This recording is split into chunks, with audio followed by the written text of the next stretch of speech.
Mga kaibigan, natatanaw nyo ba yan? Yung restaurant. Yan, pupunta natin yan para inyong malaman at makita ng buong buo ang tinatawag na pangalan niya. Ano ang nakalagay? Lalapitan po natin. Ayan. Ang nakalagay mga kaibigan ay Wow Shabu. Sa Pilipinas bawal yan dahil shabu. Pero dito pangalan ng restaurant. Diyan sa Pilipinas mayroon na rin shabu-shabu. Ang ibig sabihin yan, magluluto ka sa iyong table. Kung ikaw mag-order, ikaw mismo ang magluluto. Yan po ang pangalan ng restaurant na ito, Wow Shabu. 219 po ang babayaran ninyo.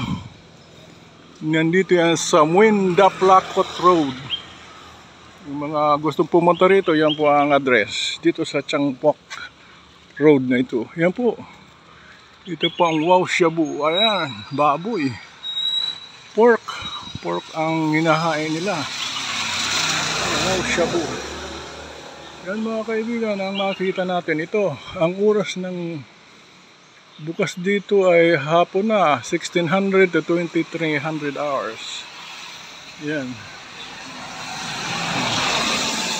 So 4 o'clock hanggang 11 PM midnight. Yan. Ang telephone 06-594-7866. Yan po. For your information, informative po na video ito. Para sa inyo po ito. Alright? Ito po ang Wow Shabu. Thank you for watching and have a nice day. God bless everyone.